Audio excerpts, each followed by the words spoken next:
السلام علیکم ورحمۃ اللہ وبرکاتہ۔ محترم ناظرین، آج کا ہمارا لیکچر سبق جو ہے وہ اعصاب بن نفس کے متعلق ہوگا۔ یہ جو سلسلہ ہے، یہ جو سبق ہے بہت اہم ہے، اس کو سنیے گا بڑے غور سے، کیونکہ پچھلے سبق میں آپ نے سنا کہ اعصابہ کسے کہتے ہیں، اس کی تعریف کیا ہے، اس کی اقسام کیا ہیں۔ اس کی بڑی دو قسمیں تھیں، نسبی اور سببی، اور نسبی میں آگے تین قسمیں تھیں، اعصابہ بالنفس بالغیر مع الغیر۔ اعصابہ بالنفس یعنی کہ جو میت کے خونی رشتے کی وجہ سے اس کے وارث بن رہے ہیں لیکن وہ مرد ہیں، ان میں کوئی عورت نہیں ہے۔ اور اعصابہ کی تعریف بھی میں نے بتائی، پھر بتا دیتا ہوں کہ جن کے قرآن کریم میں اس سے مقرر ہیں وہ زیادہ عورتیں ہیں، ٹوٹل 12 افراد ہیں، لیکن ان میں جو ہے وہ یا تو باپ آ جاتا ہے یا پھر جو ہے وہ دوسرا ہے زوج، جس کو خامد کہتے ہیں۔ ان کے قرآن کریم میں تو صرف زوج کا حصہ مقرر ہے، باپ کا جو ہے وہ بھی قرآن کریم میں مقرر ہے۔ تو یہ صرف 2 مرد ہیں جن کا قرآن میں حصہ مقرر ہے۔ اس کے علاوہ باقی ساری عورتیں ہیں، 10 عورتیں بن جاتی ہیں، تو جن کے قرآن کریم میں حصہ مقرر۔ باقی جیسے بیٹا ہے، پوتا ہے، اس کے علاوہ جو باقی آ جاتا ہے چچا ہے، باپ کی طرف سے چچا ہے، وہ جتنے ہیں وہ سارے جو ہیں اعصابہ میں آتے ہیں، یعنی کہ اصحاب الفروض کو ان کے حصے دینے کے بعد جو مال باقی بچ جائے وہ یہ لے جاتے ہیں۔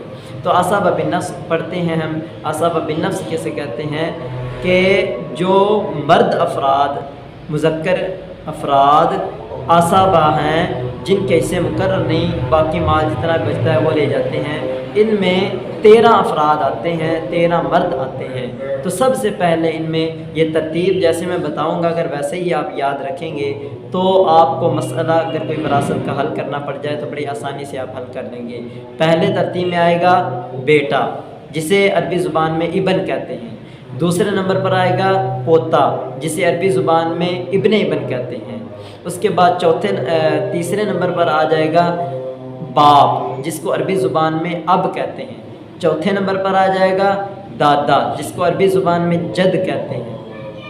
اس کے علاوہ 5ویں نمبر پر آ جائے اخ شقیق، جسے عربی زبان میں کہتے ہیں، یعنی کہ سگا بھائی، جو آدمی فوت ہوا ہے اس کا سگا بھائی۔ اس کے بعد آ جاتا ہے 6 نمبر پر باپ کی طرف سے بھائی، جو آدمی فوت ہوا ہے اس کا باپ کی طرف سے بھائی ہو۔ اس کے بعد آ جاتا ہے سگے بھائی کا بیٹا، جس کو ابن اخ شقیق کہتے ہیں۔ اخ کہتے ہیں بھائی کو، شقیق کہتے ہیں سگا، اور ابن کہتے ہیں بیٹے کو، یعنی کہ سگے بھائی کا بیٹا۔ اس کے بعد آ جاتا ہے باپ کی طرف سے بھائی کا بیٹا، جس کو ابن اخ اب کہتے ہیں۔ اس کے بعد آ جاتا ہے چچا، سگا چچا، جس کو ام شقیق کہتے ہیں۔ اس کے بعد آ جاتا ہے باپ کی طرف سے چچا، جس کو ام اب کہتے ہیں۔ اور اس کے بعد آ جاتا ہے سگے چچے کا بیٹا، پھر اس کے بعد آ جاتا ہے باپ کی طرف سے چچے کا بیٹا، پھر اس کے بعد آ جاتا ہے وہ آدمی جو آزاد کرنے والا ہے، یعنی کہ کسی کو کوئی آپ کا غلام تھا، اس کو آپ نے آزاد کر دیا تو اس کا کوئی اور وارث نہیں ہے، نہ اعصابہ میں ہے نہ اصحاب الفروض میں ہے، تو یہ آخر پر یہی ایک ہے، تو پھر جتنا مال اس کا ہوگا وہ یہ لے جائے گا۔ اب یہ جیسے میں نے ترتیب بتائی ہے، ایسے اگر آپ کو ترتیب یاد ہوگی یہ 13 افراد کی، تو مسئلہ حل کرنے میں بہت آسانی ہو جائے گی۔ وہ کیسے؟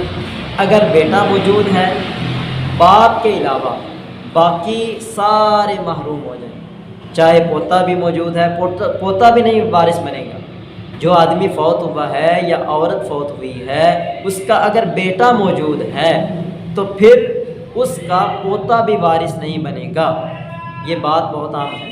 اس کے بعد اگر بیٹا موجود نہیں ہے لیکن پوتا موجود ہے، پوتے کے بعد جتنے افراد آتے ہیں باپ کے علاوہ، اب اگر باپ نہیں ہے دادا ہے تو دادا بھی باپ کے حکم میں آتا ہے۔ ان کے علاوہ اگر سگا بھائی موجود ہے، باپ کی طرف سے بھائی موجود ہے، سگے بھائی کا بیٹا موجود ہے، تو یہ سارے محروم ہو جائیں گے۔ جیسے یہ ترتیب ہے، اگر باپ موجود ہے، باقی اس کے بعد جتنے ہیں سگا بھائی ہے، باپ کی طرف سے بھائی ہے، یا سگے بھائی کا بیٹا ہے، باپ کی طرف سے بھائی کا بیٹا ہے، سگا چچا ہے، باپ کی طرف سے چچا ہے، سگے چچے کا بیٹا ہے، باپ کی طرف سے چچے کا بیٹا ہے، یا الموتق آزاد کرنے والا ہے، تو یہ سارے محروم ہو جائیں گے۔ یہ ایسے جو ترتیب ہے اس کا لحاظ رکھیے تو آپ کو پریشانی نہیں ہوگی آصابہ کا مسئلہ حل کرنے میں۔ وما علینا الا البلاغ المبین۔ السلام علیکم ورحمۃ اللہ وبرکاتہ۔